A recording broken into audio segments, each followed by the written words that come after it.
Dear students, welcome to Bio Kingdom. நம்ம 11th ஸ்டாண்டர்ட்ல organ and organ systems in animals லெசன்ல last வீடியோல பாத்தீங்க அப்படின்னா எர்த்வாமோடைய மார்பாலஜி அதாவது புற தோற்ற அமைப்பு பற்றி பார்த்தோம். இந்த வீடியோல அனட்டாமி ஆஃப் எர்த்வாம் அதாவது இன்டர்னல் ஸ்ட்ரக்சர் எர்த்வாமோடைய இன்டர்னல் ஸ்ட்ரக்சர் பற்றி பார்க்க போறோம். லாஸ்ட் வீடியோவோட லிங்க் நம்ம டெஸ்கிரிப்ஷன்ல கொடுத்துருக்கிறேன். அதை பார்க்காதவங்க அந்த வீடியோவை பார்த்துக்கோங்க. நம்ம மோஸ்டா நம்மளோட சரௌண்டிங்ல பார்க்கக்கூடிய எர்த்வாம் வந்து எந்த டைப் அப்படின்னா லாம்பிட்டோ மௌரிட்டி அப்படிங்கிற வகையை சார்ந்ததா இருக்கு. அதனுடைய அனட்டாமி அதாவது இன்டர்னல் ஸ்ட்ரக்சர் பற்றி பார்க்க போறோம். மோஸ்ட்லி எல்லாருமே எர்த்வாம் டச் பண்ணி பார்த்துருப்பீங்க. அதனுடைய பாடி வால் பார்த்தீங்க அதனோட ஸ்கின் பார்த்தீங்க அப்படின்னா ரொம்ப மாய்ஸ்டரா அதாவது ஈரத்தன்மையோடையும் தின்னாகவும் சாஃப்டா ஸ்கின்னியா எலாஸ்டிக்கா இருக்கும். அப்படி இழுத்தா கூட என்ன செய்யும், கொஞ்சம் இழுத்து கொடுக்கும், எலாஸ்டிசிட்டியோட இருக்கும். அதனுடைய ஸ்கின்ல பார்த்தீங்கன்னா 4 லேயர்ஸ் இருக்கு. மேலே பார்த்தீங்கன்னா கியூட்டிக்கிள் அப்படிங்கிற லேயர். இந்த கியூட்டிக்கிள் தான் அதனுடைய ஷேப்பை மெயின்டைன் பண்ணுறதுக்கும் அதை எந்த டேமேஜும் ஆகாமல் பாதுகாக்கிறதுக்கும் ஹெல்ப் பண்ணுது.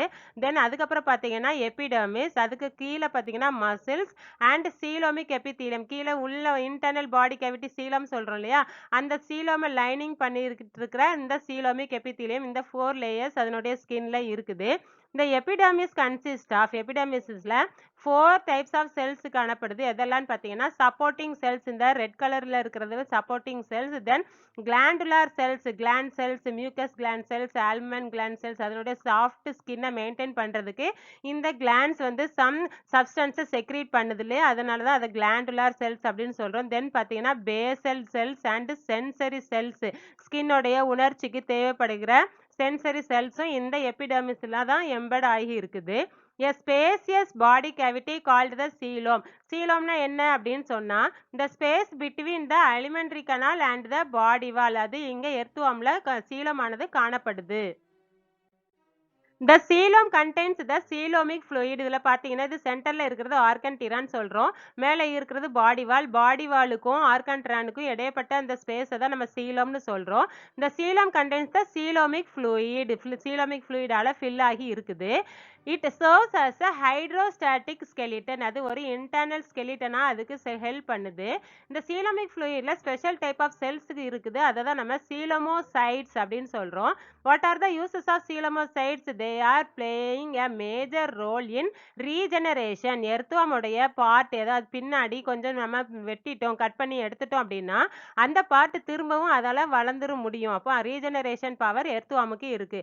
அந்த பவருக்கும் இம்யூனிட்டி பவர், எர்த்வாமுக்கு தேவையான இம்யூனிட்டி பவரையும் wound ஹீலிங், அதுக்கு ஏதாவது காயம் ஏற்பட்டா அதை ஆத்துறதுக்கும் இந்த சீலமோசைட்ஸ் ஹெல்ப் பண்ணுது. தென் பார்த்தீங்கன்னா சீலோமிக் ஃப்ளூயிட் பார்க்கறதுக்கு மில்கி அண்ட் ஆல்கலைன், அது பார்க்கறதுக்கு பால் போன்ற தன்மையா இருக்குது. சீலமோசைட்ஸ்ல வேற என்னென்ன செல்ஸ் இருக்குது அப்படின்னு பார்த்தீங்கன்னா கிரானுலோசைட்ஸ் அல்லது இலியோசைட்ஸ், அமிபோசைட்ஸ், மியூக்கோசைட்ஸ் அண்ட் லியூக்கோசைட்ஸ், இதெல்லாம் இந்த சீலமிக் ஃப்ளூயிட்ல ஃபில் ஆகி இருக்குது. எர்த்வாமுடைய மூவ்மெண்ட்டுக்கு ஹைட்ரோஸ்டாட்டிக் skeleton எப்படி ஹெல்ப் பண்ணுதுன்னு பார்க்கலாம். The earthworms normally crawl with the help of their body muscles, setae and buccal chamber. அந்த எர்த்வாமுடைய பாடி மசில்ஸும் சீட்டேவும் அதனுடைய பக்கல் சேம்பர், பக்கல் சேம்பர்னா முன்னாடி வாய் பகுதியில் இருக்கு இல்லையா, அதை பக்கல் சேம்பர்னு சொல்லுவோம். இந்த 3யும் தான் அதனுடைய மூவ்மெண்ட்டுக்கு ஹெல்ப் பண்ணுது.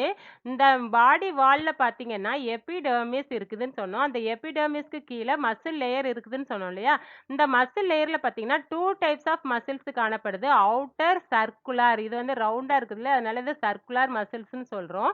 இன்னர் லாஞ்சிடியூடினல் மசில்ஸ், இது வந்து நீளமா இருக்குது இல்லையா, இதை லாஞ்சிடியூடினல் மசில்ஸ்னு. இந்த மாதிரி 2 டைப்ஸ் ஆஃப் மசில்ஸ் இருக்குது. இந்த கான்ட்ராக்ஷன் ஆஃப் சர்க்குலர் மசில்ஸ், இந்த சர்க்குலர் மசில்ஸ் கான்ட்ராக்ட் பண்ணும்போது இந்த லாஞ்சிடியூடினல் மசில்ஸ் ரிலாக்ஸ் பண்ணுது. இதே மாதிரி சர்க்குலர் மசில்ஸ் கான்ட்ராக்ட் பண்ற டைம்ல அதனுடைய பாடி பிகம் லாங் அண்ட் நேரோ. இந்த செக்மெண்ட் பார்த்தீங்கன்னா இந்த செக்மெண்ட் ரொம்ப பெருசா நீளமாகுது, ஒல்லியா மாறுது. அதே டைம்ல பார்த்தீங்கன்னா இதனுடைய எர்த்வாம்ல பேக் சைடில் பார்த்தீங்கன்னா longitudinal muscles contract and circular muscles relax. இந்த லாஞ்சிடியூடினல் மசில்ஸ் என்ன செய்யுது, கான்ட்ராக்ட் ஆகுது, இந்த சர்க்குலர் மசில்ஸ் ரிலாக்ஸ் ஆகுது. அந்த டைம்ல அதனுடைய பாடி பிகம்ஸ் ஷார்ட். இந்த செக்மெண்ட் பார்த்தீங்கன்னா ரொம்ப ஷார்ட்டாக இருக்கும், ப்ராடாக இருக்கும், அகலமாக மாறும்.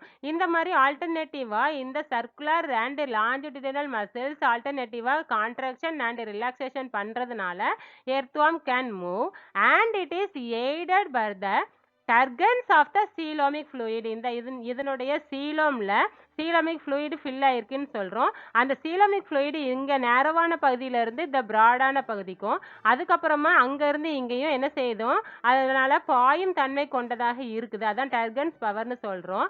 அதனால தான் அதை ஹைட்ரோஸ்டாட்டிக் ஸ்கெலிட்டன் அப்படின்னு சொல்றோம். இந்த ஹைட்ரோஸ்டாட்டிக் ஸ்கெலிட்டன் பாயும் தன்மை கொண்டதுனால தான் அந்த எர்த்தோமால ஈஸியா மூவ் பண்ண முடியுது. The alternative waves of extensions and contractions, இந்த ஆல்டர்னேட்டிவ் அதாவது இதனுடைய வேவ் லைக் மூவ்மெண்ட் அதனுடைய பாடியில வருது. அதுக்கு என்ன காரணம் அப்படின்னா அதனுடைய பக்கல் சேம்பர் அண்ட் சீட் ரெண்டுமே லிவர் மாதிரி ஹெல்ப் பண்ணுது. நெம்புகள் எப்படி ஹெல்ப் பண்ணுதோ அதனுடைய மூவ்மெண்ட் அந்த லிவர் மாதிரியே ஆக்ஷனை இந்த பக்கல் சேம்பரும் சீட்டையும் கொடுக்கறதுனால ஒரு wave like extensions and contraction நடந்து எர்த்வார்ம் கேன் மூவ். எர்த்வார்முடைய ஒவ்வொரு சிஸ்டம் பற்றி டீட்டெயிலாக பார்க்கலாம். First we are going to see about digestive system. The digestive system of the earthworm consists of the alimentary canal and the digestive glands. Alimentary canal அப்படின்னா என்ன அப்படின்னா it is a straight tube throughout the length of the body from the mouth to the anus. மவுத்ல இருந்து தொடங்கி ஏனஸ் வரை முடிகிற ஒரு long டியூபை தான் அலிமெண்ட்ரி கனால் அப்படின்னு சொல்றோம். இந்த mouth opens into the buccal cavity. Mouth எங்க இருக்குது? ஃபர்ஸ்ட் செக்மெண்ட்ல. ஃபர்ஸ்ட் செக்மெண்ட்டை நம்ம பெரிஸ்டோமியம்னு சொல்றோம். அங்கதான் மவுத் இருக்குது. அது செகண்ட் செக்மெண்ட்ல ஃபர்ஸ்ட் அண்ட் செகண்ட் செக்மெண்ட்ல இருக்கிற பக்கல் கேவிட்டிக்குள்ள ஓபன் ஆகுது. இந்த buccal cavity leads into the thick muscular pharynx. இதுதான் ஃபேரின்ஸ் அப்படின்னு சொல்றோம். இது எங்க இருக்குது அப்படின்னா fourth segments, third and fourth செக்மெண்ட்ஸ்ல ஃபேரின்ஸ் இருக்குது. And is surrounded by the pharyngeal glands. இதுதான் வந்து ஃபேரிங்கல் கிளான்ஸ். ஃபேரிங்ஸை சுத்தி இருக்கிறது pharyngeal glands. A small narrow tube esophagus lies in the fifth segment. fourth segmentல pharynx இருக்குது. அதுக்கப்புறம் fifth segmentல esophagus and continues into a muscular gizzard. இது மாதிரி bulge மாதிரி இருக்கு இல்லையா, இதுதான் muscular gizzard அப்படின்னு சொல்றோம். இந்த sixth segmentல இது காணப்படுது. What is the use of gizzard? Gizzard helps in the grinding of soil particles and decaying leaves. Earthworm எதை சாப்பிடுது அப்படின்னா சாயில் பார்ட்டிகிள்ஸ் சாப்பிடுது. அந்த சாயில் பார்ட்டிகிள்ஸை கிரைண்ட் பண்றதுக்கு அரைக்கிறதுக்கு இந்த கிசட் ஹெல்ப் பண்ணுது. Intestine starts from the seventh segment. Seventh செக்மெண்ட்ல இருந்து லாஸ்ட் செக்மெண்ட் வரைக்கும் ஃபுல்லாவே இன்டெஸ்டின் தான் இருக்குது. The dorsal wall of the intestine is folded into the cavity as the டிஃப்ளோசோல். அதாவது இந்த இன்டெஸ்டின்ல குட்டி குட்டி குட்டி குட்டி மடிப்புகள் நிறைய காணப்படுது. இந்த ஃபோல்டர் தான் நம்ம டிஃப்ளோசோல் அப்படின்னு சொல்றோம். இந்த டிஃப்ளோசோல் எதுக்கு ஹெல்ப் பண்ணுது அப்படின்னா it contains blood vessels and increase the absorptive area of the intestine. இப்போ ஹையர் ஆர்கானிசம்ஸ்லாம் பார்த்தீங்கன்னா இன்டெஸ்டின்ல வில்லை அப்படின்னு சொல்லுவோம். ஸ்மால் ஃபிங்கர் லைக் ப்ரொஜெக்ஷன்ஸ் இருக்கும். எதுக்காக அப்படின்னா increasing the area of absorption. அதே மாதிரி தான் இந்த டிஃப்ளோசோலும் அப்சார்ப்ஷன் ஏரியாவை இன்க்ரீஸ் பண்றதுக்காக இந்த இன்டெஸ்டின்ல இருக்குது. இந்த inner epithelium consist of columnar cells and glandular cells. இன்டெஸ்டின்ல காலம்னார் செல்ஸும் கிளாண்டுலார் செல்ஸும் காணப்படுது. இந்த alimentary canal opens to the exterior through the anus. Anus மூலமாக அலிமெண்ட்ரி கனால் வெளியே ஓபன் ஆகுது. இன்னொரு ஸ்பெஷல் ஃபீச்சர் என்ன அப்படின்னா இன்டெஸ்டினல் சீகே. இது மெட்டாஃபயர்ஃபோஸ்துமா அப்படிங்கிற டைப் ஆஃப் எர்த்வார்ம்ல மட்டும்தான் காணப்படுது. இந்த 26th செக்மெண்ட்ஸ், அதாவது பாடியில 26th செக்மெண்ட்ல இன்டெஸ்டின்ல இருந்து ஒரு pair of short conical outgrowths காணப்படுது. It is called as intestinal caeca. ஒரு அவுட்க்ரோத் வந்து 26வது செக்மெண்ட்ல இருந்து வளருது. இதை தான் இன்டெஸ்டினல் சீகே அப்படின்னு சொல்றோம். It is extended anteriorly up to the 22nd segment. 26th செக்மெண்ட்ல இருந்து 22nd செக்மெண்ட் வரைக்கும் இது எக்ஸ்டெண்ட் ஆகுது. It act as a digestive gland. இது வந்து ஒரு டைஜஸ்டிவ் கிளாண்டா செயல்படுது. It secrete an enzyme called amylolytic enzyme. Amylolytic enzyme அப்படிங்கிற என்சைமை செக்ரீட் பண்ணுது. Which help in the digestion of starch. ஸ்டார்ச்சை டைஜஸ்ட் பண்றதுக்கு இந்த அமைலோலைட்டிக் என்சைம் ஹெல்ப் பண்ணுது. இது மெட்டாஃபயர்ஃபோஸ்துமாவோட special feature. The intestinal cae are not present in many species of earthworms such as the Lampeter-Mauriti. Lampeter-Mauriti போன்ற எர்த்வார்ம்ல இந்த intestinal cae காணப்படுறது இல்லை. இப்போ எப்படி டைஜஷன் நடக்குது எர்த்வார்ம்ல அப்படின்னு பார்க்கலாம். The ingested organic rich soil passes through the digestive tract. Earthworm வந்து எதை சாப்பிடுது? எர்த்வார்ம் அந்த சரௌண்டிங்ல இருக்கிற அழுகி போன மண் தாவரங்களை கொண்ட மண்ணை சாப்பிடுது. சாயில்ல ஆர்கானிக் ரிச் சாயில சாப்பிடுது. வேர் டைஜஸ்டிவ் என்சைம்ஸ் பிரேக் டவுன். அதனுடைய டைஜஸ்டிவ் என்சைம்ஸ் என்ன செய்யுது அப்படின்னா இந்த சாயில்ல இருக்கிற காம்ப்ளெக்ஸ் ஃபுட்டை ஸ்மாலர் அப்சார்பல் யூனிட்டா என்ன செய்யுது? பிரேக் டவுன் பண்ணுது. The simpler molecules are absorbed through the intestinal membrane. அதுல இருக்கிற இன்டெஸ்டினல் மெம்பரேன்ல இருக்கிற டிப்ளோசோல் மூலமா இந்த சிம்பிளர் மாலிகுல்ஸ் எல்லாம் அப்சார்ப் பண்ணப்படுது. The undigested particles along with the earth. அதனால தேவையில்லாத பெரிய பெரிய அன்டைஜஸ்டட் பார்ட்டிகிள்ஸ் எல்லாமே மண்ணோட சேர்ந்து are passed out through the anus. Anus மூலமாக வெளியே வருது. As worm castings or vermicast. அதுதான் இந்த ரவுண்ட் பால் லைக் ஸ்ட்ரக்சர்ஸ் இருக்குல்ல, இதுதான் நம்ம வார்ம் காஸ்டிங்ஸ் அல்லது வெர்மி காஸ்ட் அப்படின்னு சொல்றோம். இது வந்து பிளான்ட்டுக்கு நல்ல ஒரு ஃபர்டிலைசரா ஹெல்ப் பண்ணுது. இந்த pharyngeal or salivary gland cells and the glandular cells. அதாவது இந்த ஃபேரிங்கல் முன்னாடி இந்த ஃபேரிங்ஸ் பக்கத்தில் இருக்கு இல்லையா, இந்த ஃபேரிங்கல் கிளாண்ட்ஸும் இன்டெஸ்டின்ல இருக்கிற கிளாண்டுலார் செல்ஸும் தான் டைஜஸ்டிவ் கிளாண்டா செயல்பட்டு which secrete digestive enzymes for digestion of food. ஃபுட்டோட டைஜஷனுக்கு தேவையான என்சைம்ஸை செக்ரீட் பண்ணுது. Next we will see about respiratory system. The earthworm has no special respiratory organs like lungs or gills. Respiratory organs ஆன லங்ஸும் கில்ஸும் இந்த earthwormல காணப்படல. அப்போ ரெஸ்பிரேஷன் எப்படி நடக்குது அப்படின்னா respiration takes place through the body wall. இதனுடைய பாடி வால் மூலமாக தான் ரெஸ்பிரேஷன் நடக்குது. The skin is kept moist by mucus. இந்த ஸ்கின் எப்பவுமே நல்லா மாய்ஸ்சரா இருக்கும் இல்லையா, அதுக்கு யார் ஹெல்ப் பண்றா அப்படின்னா மியூக்கஸ் அண்ட் சீலோமிக் ஃப்ளூயிட். அந்த சீலோமிக் ஃப்ளூயிடும் அதனுடைய பாடியை ஸ்கின்னை ரொம்ப சாஃப்டா மாய்ஸ்சரா வச்சுக்கிறதுக்கு ஹெல்ப் பண்ணுது. அதனால எக்ஸ்சேஞ்ச் ஆஃப் கேசஸ் ஈஸியா நடக்குது. அது மட்டும் இல்லாம the outer surface of the skin is richly supplied with blood capillaries. அந்த ஸ்கின்னோட பக்கத்திலே பார்த்தீங்கன்னா நிறைய blood capillaries இருக்குது. அதன் மூலமாக diffusion of gases ஈஸியா நடக்குது. இப்போ எப்படி ரெஸ்பிரேஷன் நடக்குது அப்படின்னு பார்க்கலாம். Oxygen diffuses through the skin into the blood. வெளியில இருந்து ஆக்சிஜன் அந்த ஸ்கின் மூலமாகவே உள்ள நுழைஞ்சு என்ன செய்யுது? blood capillaries கூட மிக்ஸ் ஆகிருது. while carbon dioxide from the blood diffuses after.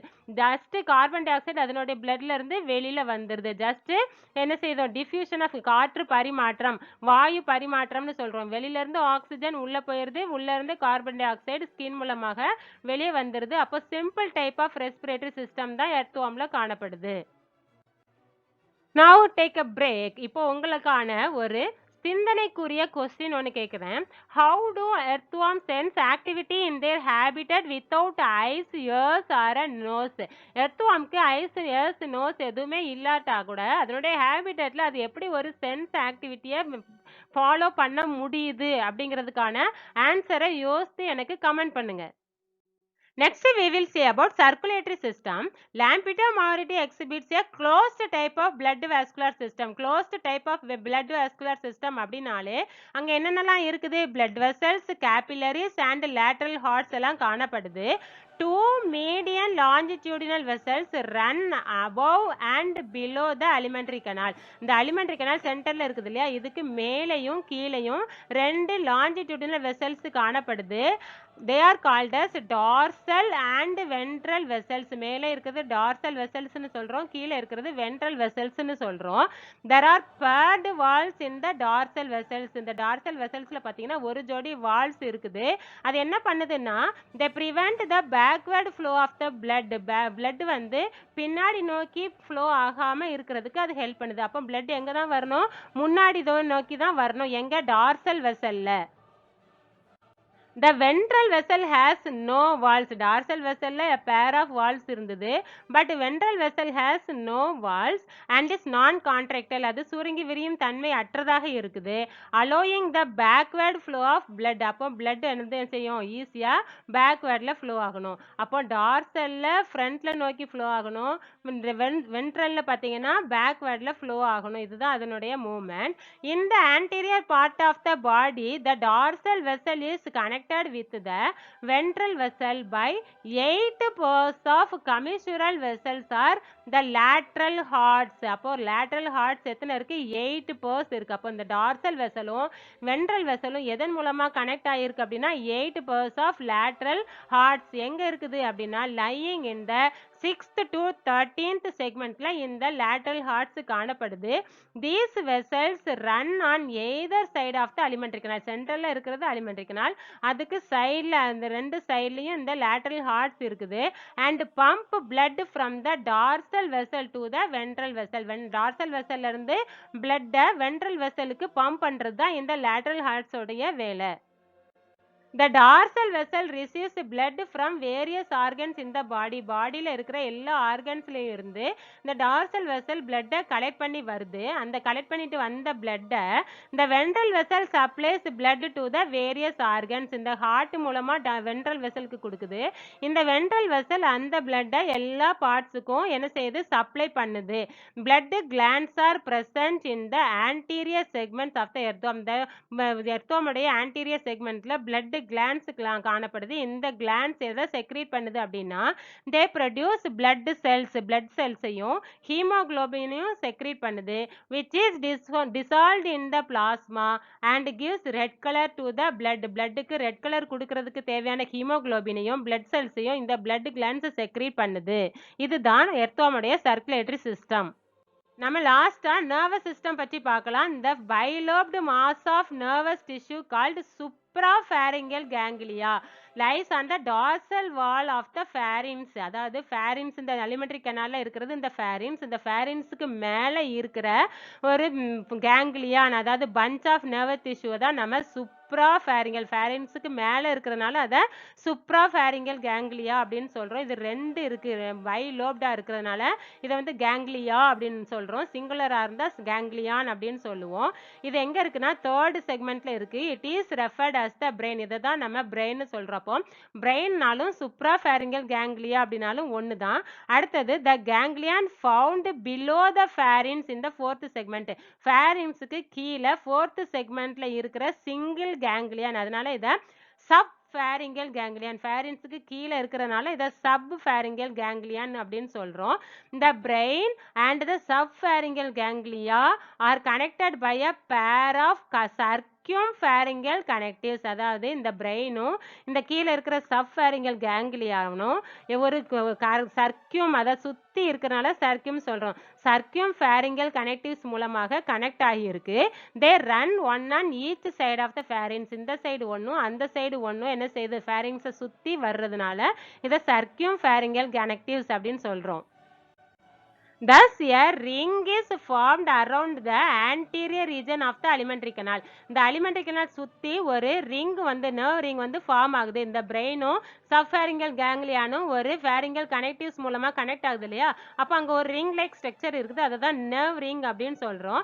The double ventral nerve cord runs backward from the subpharyngeal ganglion. இந்த subpharyngeal ganglion இருந்து ஒரு double ventral nerve cord பாடியோட லாஸ்ட் வரைக்கும் ரன் ஆகுது. இதுல dorsal சைடுல பாத்தீங்கன்னா எந்த ஒரு nerve ring nerve cordம் இல்ல, ventral சைடுல மட்டும் தான் nerve cord காணப்படுது. The brain along with other nerves in the ring integrates sensory inputs and command muscular responses of the body. இந்த பிரெயினும் அதனை சுத்தி இருக்கிற அந்த ரிங்கும் தான் அதுக்கு கிடைக்கக்கூடிய சென்ஸுக்கு தேவையான கமாண்டை கொடுக்கறதுக்கு ஹெல்ப் பண்ணுது, பாடிக்கு தேவையான கமாண்ட் கொடுக்குது. The earthworm's receptors are stimulated by a group of slender columnar cells connected with nerves. இந்த எர்த்வார்ம்ஸோட பாடியில ரிசப்டார்ஸ் நிறைய இருக்குது. இந்த ரிசப்டார்ஸ் வந்து இந்த நர்வ்ஸோட எதன் மூலமா கனெக்ட் ஆகி இருக்கு அப்படின்னா a group of slender columnar cells தான் அது கூட கனெக்ட் ஆகி இருக்குது. அது இந்த நர்வ்ஸ் கூட கனெக்ட் ஆகி இந்த ரிசப்டார்ஸுக்கு தேவையான ரெஸ்பான்சஸை கொடுக்கறதுக்கு ஹெல்ப் பண்ணுது. நம்ம ஒரு கொஸ்டின் கேட்டிருந்தோம் இல்லையா, how do earthworm sense activity in their habitat without eyes ears or a nose அப்படின்னு கேட்டிருந்தோம் இல்லையா, அதுக்கான ஆன்சர் பார்க்க போறோம். The photoreceptors that is sense of light are found on the dorsal surface of the body. அதாவது photo means light, லைட்டை sense பண்ற அந்த ரிசெப்டார் தான் போட்டோ ரிசெப்டார்ஸ் அப்படின்னு சொல்றோம். இது எங்க இருக்குதுன்னா டார்சல் சர்ஃபேஸ் ஆஃப் த பாடியில இருக்குது. இது ஐ என்ன வேலை செய்யுதோ அந்த நம்மளுக்கு வெர்டிபிரல் நம்ம வெர்டிபிரேட் சிஸ்டம்ஸ்லலாம் ஐஸ் என்ன வேலை செய்யுது அப்படின்னா பார்க்கறதுக்கு, சுத்தி இருக்கிறத தெரிஞ்சுக்கிறதுக்கு ஹெல்ப் பண்ணுது இல்லையா? அதே மாதிரி இந்த ஃபோட்டோ ரிசெப்டார்ஸ் ஐ மாதிரியான வேலைகள செஞ்சுட்டு இருக்குது. தென் பார்த்தீங்க அப்படின்னா, கெஸ்டேட்டரி அதாவது சென்ஸ் ஆஃப் டேஸ்ட்ட செக் பண்றதுக்கான கெஸ்டேட்டரி ரிசெப்டார்ஸும், தென் ஆல்ஃபாக்டரி அதாவது சென்ஸ் ஆஃப் ஸ்மெல்ல தெரிஞ்சுக்கிறதுக்கான ரிசெப்டார்ஸ் அதாவது ஆல்ஃபாக்டரி ரிசெப்டார்ன்னு சொல்றோம். இந்த 2மே எங்க இருக்குன்னா, பக்கல் கேவிட்டில இருக்குது. இந்த 2ம் தான் அதுக்கு தேவையான டேஸ்ட்டையும், ஸ்மெல்லையும் குடுக்கக்கூடிய ரிசெப்டார்ஸ். தென் பார்த்தீங்கன்னா, 3rd one is tactile receptors அதாவது சென்ஸ் ஆஃப் டச் அப்படின்னா ஏதாவது தொடு உணர்ச்சியை நமக்கு குடுக்கக்கூடியது தான் டாக்டைல் ரிசெப்டார்ஸ் அப்படின்னு சொல்றோம். தென் கீமோ ரிசெப்டார்ஸ் ஏதாவது கெமிக்கல் சேஞ்சஸ் ஏதாவது நம்ம சரௌண்டிங்ல இருந்ததுன்னா அதை டிடெக்ட் பண்றதுக்கு தேவையானது கீமோ ரிசெப்டார்ஸ். அப்புறம் பார்த்தீங்கன்னா, டெம்பரேச்சர் சேஞ்சஸை தெரிஞ்சுக்கிறதுக்கு தெர்மோ ரிசெப்டார்ஸ். இந்த 3 எதுல இருக்குதுன்னா பிரசன்ட் இந்த புரோஸ்டோமியம் வந்து நம்ம என்ன சொல்லுவோம்னா மவுத்தில் இருக்கிற அந்த அப்பர் லிப்பை தான் புரோஸ்டோமியம்னு சொல்கிறோம் இல்லையா? அதுலேயும் பாடி வால் ஃபுல்லாகவுமே இந்த 3 ரிசெப்டார்ஸும் காணப்படுது.